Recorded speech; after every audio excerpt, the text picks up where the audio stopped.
नमस्कार दोस्तों। आज की इस क्लास में हम बात करेंगे फर्स्ट ग्रेड बायोलॉजी आरपीएससी द्वारा 2015 में पूछे गए क्वेश्चंस के सॉल्यूशन के बारे में। प्रीवियस ईयर के क्वेश्चंस की सीरीज में हमारा जो पेपर है वो 2015 में पूछा गया पेपर है। तो आइए इसकी क्लास फर्स्ट, जिसमें 15 क्वेश्चंस के बारे में हम बात करेंगे, देखिए। पहला और आसान सा क्वेश्चन है, zoological gardens are site of, जंतु उद्यान स्थल है। देखिए ऑप्शन, देखिए ex situ conservation, in situ, both of above or none of above.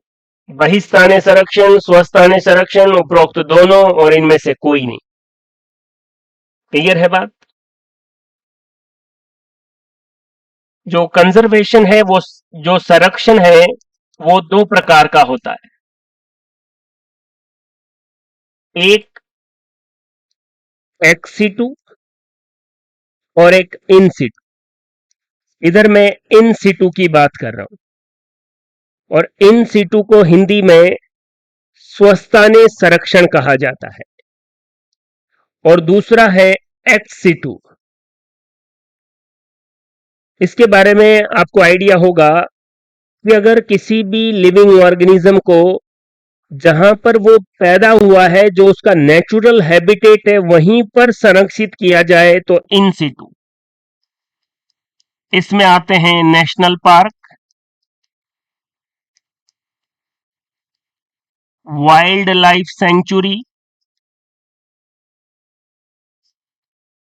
और बायोस्फीयर रिजर्व, जैव मंडल आरक्षित क्षेत्र। अगर एक्स सिटू की बात करें तो इसमें जो आएंगे,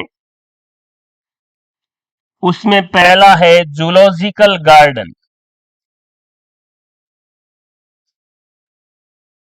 दूसरा है बॉटेनिकल गार्डन, तीसरा है cryo preservation,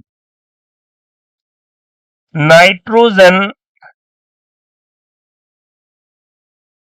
gas -196 degree centigrade पर इसका यूज करके क्रायो प्रिजर्वेशन, निम्न ताप परिरक्षण किया जाता है। और इसी में ही टिश्यू कल्चर भी आता है। टिश्यू कल्चर भी एक्स सिटू कंजर्वेशन में आएगा। तो ये आपको याद रखना है, सिंपल सी बात है। तो जवाब क्या हो गया? Zoological garden x situ conservation में आ जाएगा। देख लीजिए, क्लियर है? अब एक छोटी सी जानकारी, अगर आपसे नेशनल पार्क पूछे जाए तो राजस्थान में नेशनल पार्क 3 है। सेंचुरी की बात करें तो 27। अब यहां बायोस्फीयर रिजर्व में राजस्थान में नहीं बता रहा हूं, भारत में बता रहा हूं। और भारत में टोटल बायोस्फीयर रिजर्व 18 है। देख लीजिए, ये हल्की सी जानकारी। हमारा क्वेश्चन सिंपल था कि जूलॉजिकल गार्डन क्या है, एक्स सिटू कंजर्वेशन। देख लीजिए। चलिए आगे चलते हैं। Next question. नेक्स्ट क्वेश्चन आपकी स्क्रीन पर है, who discovered cell for the first time? बिल्कुल आसान है, रॉबर्ट हुक। रॉबर्ट हुक ने पादप में जो कॉर्क होती है, उस कॉर्क की सेल ली। और कॉर्क की सेल जो होती है वो डेड सेल होती है, उसमें केवल सेल वॉल होती है, साइटोप्लाज्म नहीं होता। ऐसी सेल जो दिखी रॉबर्ट हुक को, उसने उनका नाम सेल्यूली दिया। सेल्यूली का मतलब है कोष्ठक। वास्तव में ये जो कॉर्क सेल थी, ये डेड सेल थी, निर्जीव थी। इसलिए कोशिका की खोज किसने की? तो रॉबर्ट हुक। लेकिन यही बात, और इसी सेल्यूलोज से आगे सेल बना, यही बात ये पूछी जाए कि जीवित कोशिका की खोज किसने की?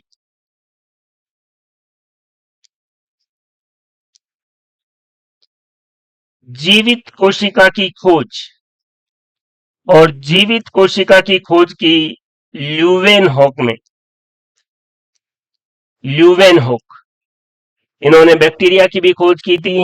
इनको बैक्टीरियोलॉजी के फादर भी कहा जाता है। अभी हमें सिंपल सा याद रखना है कि कोशिका की खोज रॉबर्ट हुक ने, और जीवित कोशिका की पूछा जाए तो ल्यूवेनहॉक ने। अगर एग्जाम में क्वेश्चन आए कि सेल वॉल की खोज किसने की, सेल वॉल डिस्कवर किसने किया, तो भी आपका जवाब रॉबर्ट हुक ही आएगा। क्लियर है? मैं फिर आपको बता रहा हूं, जितनी क्लियरिटी और कॉन्सेप्चुअल जानकारी आपको इनके एक्सप्लेनेशन के लिए चाहिए, वो मैं आपको दे रहा हूं। वैसे एक पैटर्न यह भी है कि मैं आपको बताऊं कि रॉबर्ट ब्राउन, इन्होंने केंद्रक की खोज की। एंटोनी वॉन ल्यूवेनहॉक, इन्होंने जीवित कोशिका के बारे में बताया और जीवाणु की खोज की, फादर ऑफ बैक्टीरियोलॉजी। और थियोडोर स्वान, स्लाइडेन और स्वान, इनके साथ एक और वैज्ञानिक था स्वान, इन्होंने सेल थ्योरी दी, कोशिका सिद्धांत। क्लियर है? केंद्रक की खोज, जीवित कोशिका की, बैक्टीरिया की, फादर ऑफ बैक्टीरियोलॉजी, थियोडोर स्वान के साथ स्लाइड इन मिल जाए तो सेल थ्योरी, और रॉबर्ट हुक ने आप क्या किया? कोशिका की खोज की, और जीवित कोशिका की खोज ल्यूवेनहॉक ने की। देख लीजिए। चलिए, इन विच किंगडम प्रोकैरियोटिक ऑर्गेनिज्म वर, देख लीजिए। 5 किंगडम जनरली हम पढ़ते हैं आर एच विटेकर के 5 किंगडम क्लासिफिकेशन में। इसमें एक किंगडम जो है वो प्रोकैरियोट में शामिल होता है, बाकी 4 किंगडम जो है वो यूकेरियोट में आते हैं। और फिर उनमें से, चारों में से एक जो है वो यूनिसेलुलर है, और बाकी सभी मल्टी सेलुलर है। मल्टी सेलुलर यूकेरियोट 3 किंगडम, एक किंगडम जो है यूनिसेलुलर यूकेरियोट, और इसमें जो आता है वो आता है प्रोटिस्टा। और प्रोकैरियोट में आने वाला हमारा क्वेश्चन है, आसान है एकदम, मोनेरा। और मोनेरा में कौन कौन आते हैं? Blue green algae. मोनेरा में कौन आते हैं? बैक्टीरिया। और मोनेरा में कौन आते हैं? माइकोप्लाज्मा। ये तीनों किंगडम मोनेरा में आते हैं। देख लीजिए, आगे देखते हैं। Next question, the largest and oldest botanical garden of India, इसके बारे में देखिए। इसका आंसर है शिवपुर। शिवपुर, कोलकाता। ये इंडिया का सबसे पुराना और सबसे बड़ा बोटेनिकल गार्डन है। इसकी स्थापना 1787 में हुई। देख लीजिए, आराम से देखिए। सबसे बड़ा, हुगली नदी की तट पर। और एक खास बात यह है कि इस बोटेनिकल गार्डन में सबसे बड़ा हर्बेरियम भी है। ये भी आपको याद रखना। और इसका मेन जो अट्रैक्शन है वो है 2000 वर्ष पुराना बरगद। इस गार्डन का मेन आकर्षण। लोकेशन क्वेश्चन है ही अपने आप में, कोलकाता। 1787 में इसकी स्थापना। इसका आकर्षण 2000 वर्ष पुराना बरगद है इसमें। और एक सबसे बड़ी बात, इसी बॉटेनिकल गार्डन में भारत का सबसे बड़ा हर्बेरियम है, देख लीजिए। चलिए आगे चलते हैं। Muramic acid is present in cell wall of, जो बैक्टीरिया है, इस बैक्टीरिया की सेल वॉल, कोशिका भित्ति, दो चीजों की बनी होती है, पेप्टिडोग्लाइकेन और म्यूरामिक एसिड। देखिए अब ऑप्शन देखिए, रोडोफाइसी, फियोफाइसी, जेंथोफाइसी, ये सभी थेलोफाइटा की सवाल है।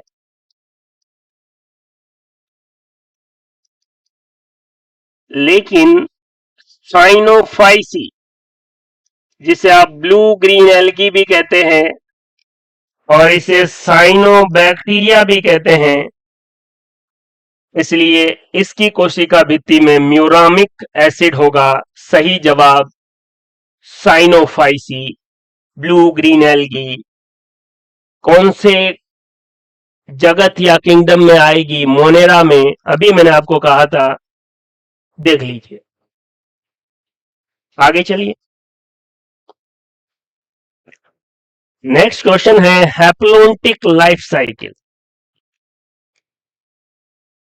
इस तरीके का क्वेश्चन जब एग्जाम में आता है और आप इसको देखते हैं तो आप प्रत्येक पादप या एल्गी की लाइफ साइकिल को बहुत अच्छे से रटना चाहते कि कौन हैप्लोन्टिक है, कौन डिप्लोन्टिक है।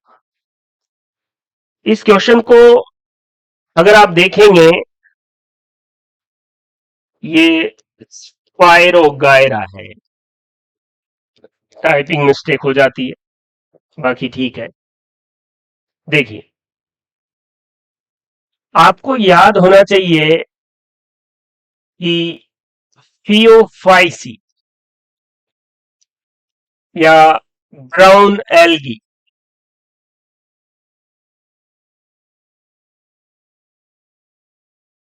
फियोफाइसी या ब्राउन एल्गी की जो सवाल है वो मैक्सिमम डिप्लोन्टिक होती है।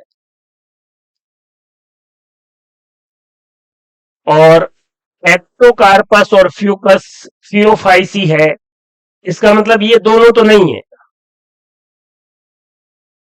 पॉलीसाइफोनिया रेड एल्गी है, रोडोफाइसी का सदस्य है, इसका लाइफ साइकिल डिप्लोन्टिक होता है। तो बचा कौन? स्पाइरोगायरा। थोड़ी सी जानकारी मैं ऐड कर देता हूं यहां पर। एक्टोकार्पस जो है, इसका लाइफ साइकिल डिप्लोहैप्लोन्टिक होता है, फ्यूकस का डिप्लोन्टिक होता है, और ये दोनों फियोफाइसी में आते हैं। पॉलीसाइफोनिया का मैंने आपको बता ही दिया डिप्लोन्टिक, स्पाइरोगायरा का लाइफ साइकिल हैप्लोन्टिक होगा। तो सही जवाब हैप्लोन्टिक लाइफ साइकिल स्पाइरोगायरा। देखिए एक बात और अगर आप समझें, अगर डिप्लोहैप्लोन्टिक लाइफ साइकिल है तो उनके अंदर स्पोरिक मियोसिस होगा, याद रख लेना है। और अगर डिप्लोन्टिक लाइफ साइकिल है तो उनके अंदर गैमेटिक मियोसिस होगा। अगर लाइफ साइकिल में गैमेटिक मियोसिस है तो डिप्लोन्टिक, स्पोरिक है तो डिप्लोहैप्लोन्टिक। चारों के बारे में क्लियरिटी के साथ मैंने आपको बता दिया है और सही जवाब स्पाइरोगायरा है। चलिए अगला क्वेश्चन है, आराम से देखिए। द एंडोस्पर्म ऑफ जिम्नोस्पर्म, बहुत ज्यादा महत्वपूर्ण क्वेश्चन है। इसके बारे में कुछ फैक्ट्स आप याद रख लीजिए।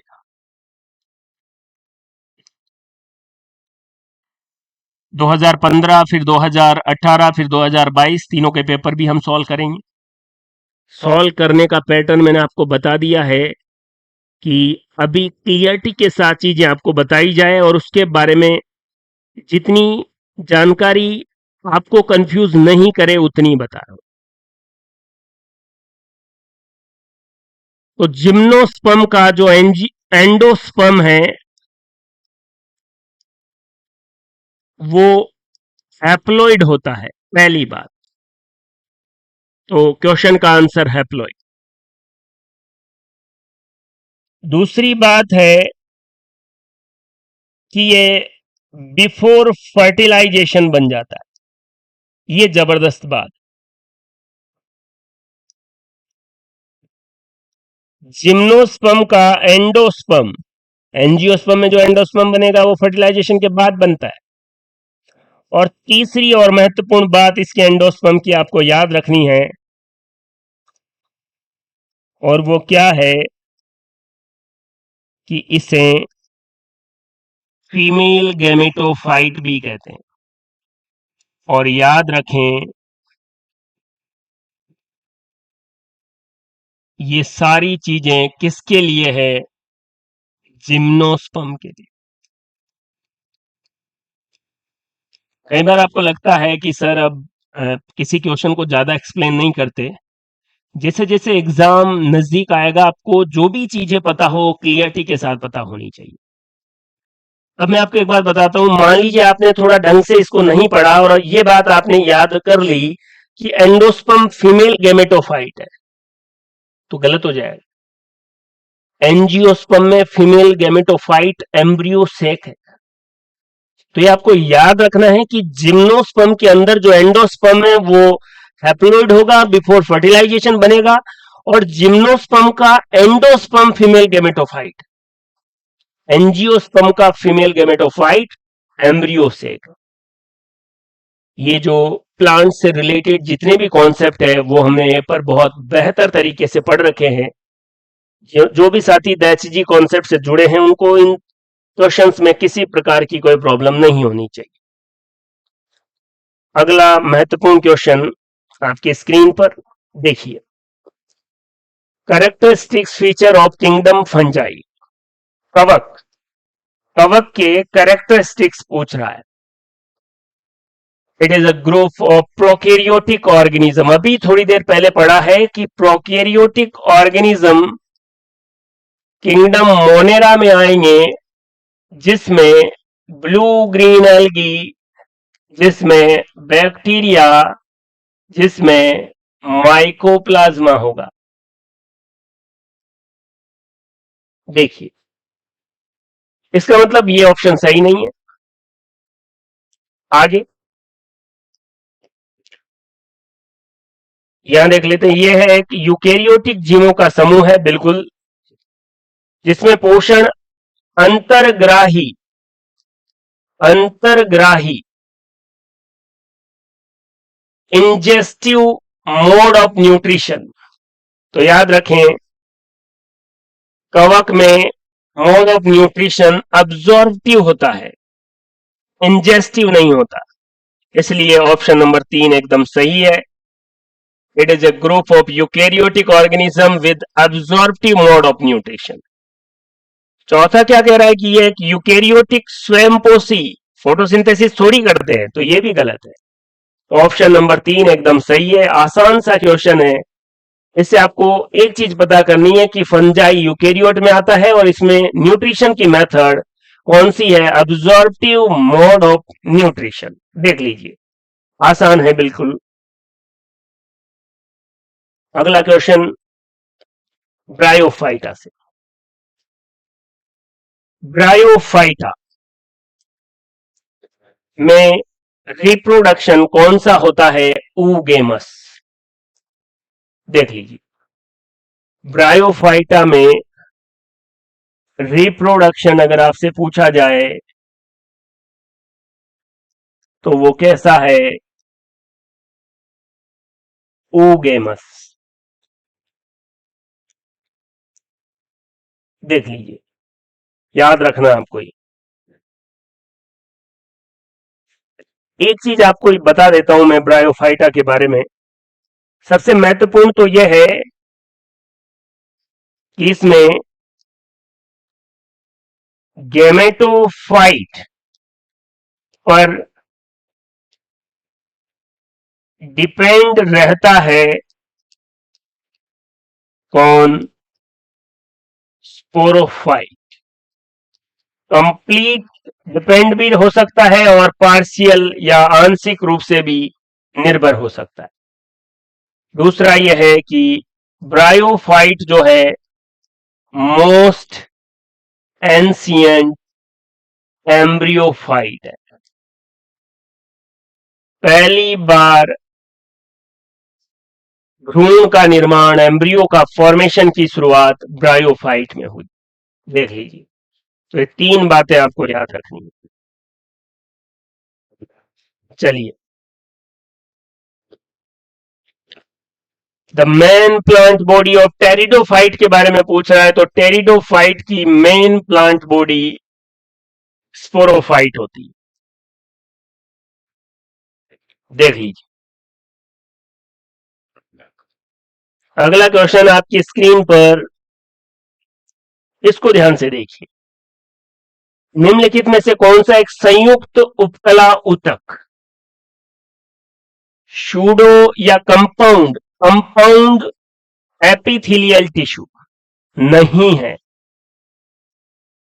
ठीक है, पहली बात तो आपको ये पता होना चाहिए कि कंपाउंड एपिथेलियल टिश्यू संयुक्त उपकला ऊतक, इसमें स्तरित उपकला ऊतक आता है, स्ट्रेटिफाइड। और स्ट्रेटिफाइड में एक है क्यूबॉइडल, और ये जो क्यूबॉइडल है ये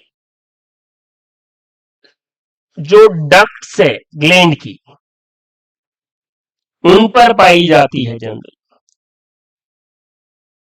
देख लीजिए, स्ट्रेटिफाइड क्यूबॉइडल। और फीमेल यूरिथ्रा,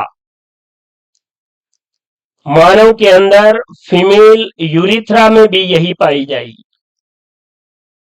दूसरा है स्क्वेमस।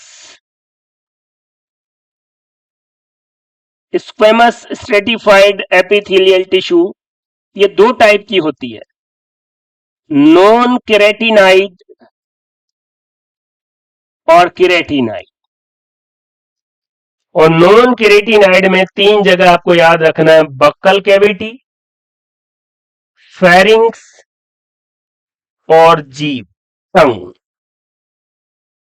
जहां पर भी कुछ सेल्स डैमेज हो जाए, तुरंत रिपेयर होने की संभावना हो, वहां पर नॉन केरेटिनाइड स्क्वेमस स्ट्रेटिफाइड एपिथेलियम पाई जाती है। सर क्वेश्चन क्या है वो देखिए आप, देखिए। तीसरा एक और है ट्रांजिशनल। इसके बारे में याद रखना है कि उपकला ऊतक में बेसमेंट मेम्ब्रेन पाई जाती है, लेकिन अगर बेसमेंट मेम्ब्रेन एब्सेंट हो तो इसे ट्रांजिशनल टिश्यू कहा जाएगा। और ये जनरली यूरिनरी सिस्टम से जुड़े हुए यूरिथ्रा और वहां पर पाया जाएगा।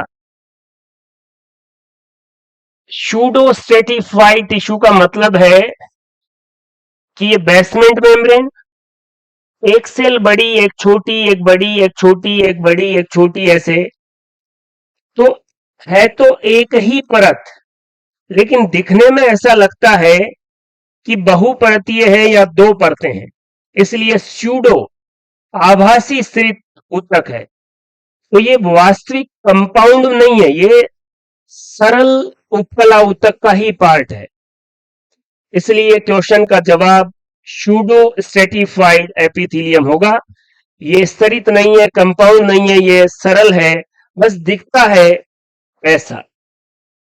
देख लीजिए, चलिए। और ये जो आभासी स्तरित ऊतक है स्यूडो स्ट्रेटिफाइड एपिथेलियम, ये क्या है? सिंपल एपिथेलियल टिश्यू है, सिंपल एपिथेलियल टिश्यू। और ये सिंपल एपिथेलियल टिश्यू है, ये भी दो टाइप का होता है। एक है अगर सीलिया प्रेजेंट नहीं हो तो नॉन सीलिएटेड, और सीलिया प्रेजेंट हो तो क्या होगा, सीलिएटेड। देख लीजिए, क्लियर है। ट्रेकिया और ब्रोंकस में सीलिएटेड होगा, ट्रेकिया और ब्रोंकस में, ये आपको याद रखना है। और नॉन सीलिएटेड कहां पाया जाता है, एपिडिडाइमिस के कुछ पार्ट में।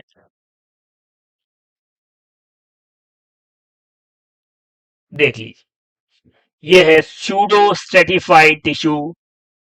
आराम से देखिए।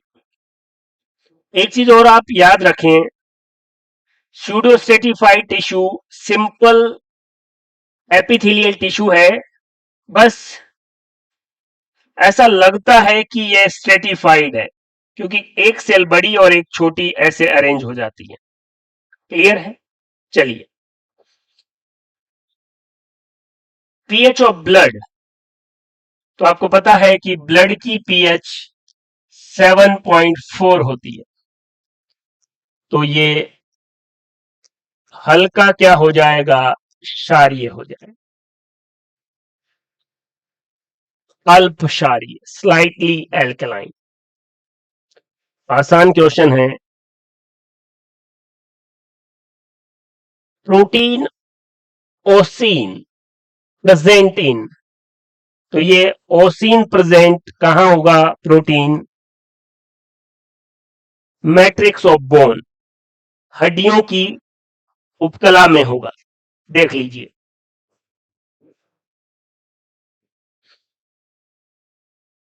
क्लियर है। अब यहां कुछ चीजें मैं आपको बता देता हूं। पहला क्वेश्चन, मानव शरीर का सबसे बड़ा, सॉरी, सबसे कठोर ऊतक, याद रखें, सबसे कठोर पदार्थ पूछे तो इनेमल, जो दांत का आवरण है। कठोर ऊतक कौन है, हड्डी है। और इस हड्डी में जो प्रोटीन पाया जाता है, उस प्रोटीन का नाम है ओसिन प्रोटीन।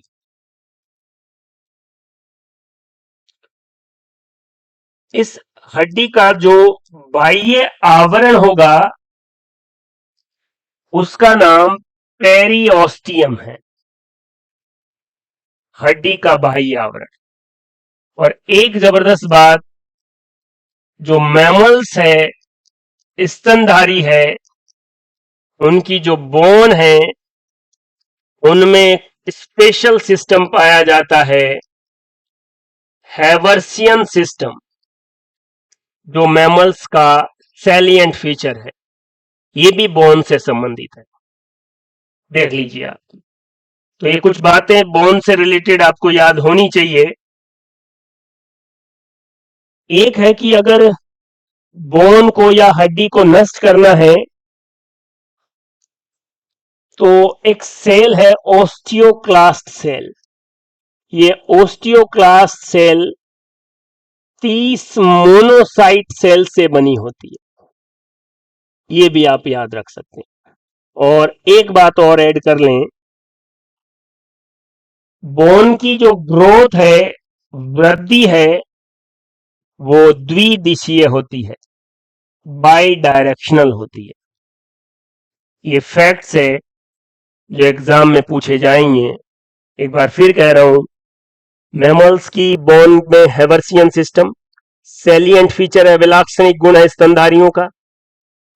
हड्डी को तोड़ने वाली ओस्टियोक्लास्ट 30 मोनोसाइट से बनी होती है। हड्डी के अंदर प्रोटीन ओसिन और हड्डी का बाह्य आवरण पेरिओस्टियम मानव शरीर का सबसे कठोर ऊतक है। और बोन की ग्रोथ बाई डायरेक्शनल या द्विदिशीय होती है। अगला क्वेश्चन देखिए,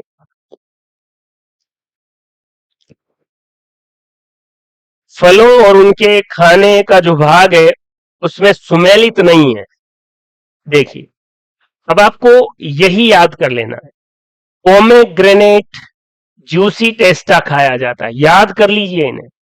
एप्पल में फ्लेसी थैलेमस खाया जाता है। मांसल पुष्पासन, लीची के अंदर फ्लेसी एरिल, बहुत बार क्वेश्चन पूछा गया है कि एरिल किससे संबंधित है, लीची से। कोकोनट के अंदर मीजोकार्प नहीं खाई जाती, एंडोस्पर्म खाया जाता है। इसलिए चौथा ऑप्शन मैच नहीं हो रहा, यही आंसर है। आइए बाकी तीनों आपको याद कर लेना है। प्रीवियस ईयर के क्वेश्चन सॉल्व करने का बेनिफिट यही है कि आप एक एक क्वेश्चन, उसका आंसर, क्या पूछना चाह रहा है और उससे जुड़ी जानकारी क्लियर है। देखिए, कंसीडर्ड द फॉलोइंग स्टेटमेंट, और इनमें से कौन से सही है ये चूज करने। देखिए, पहला, एम्फीक्रीबल, एम्फीक्रीबल स्विमिंग पूल में फ्लोएम और जाइलम को चारों ओर घेरे रहता है। ऐसा कह रहा है कि ये जाइलम है और इसके चारों ओर फ्लोएम गिरा हुआ है। ऐसा अगर स्विमिंग पूल है, वेस्कुलर बंडल है, तो उसे एम्फीक्रीबल कहा जाता है। और अगर आपने याद किया हो तो इसे हेड्रोसेंट्रिक भी कहते हैं, जिसमें जाइलम सेंटर पे हो।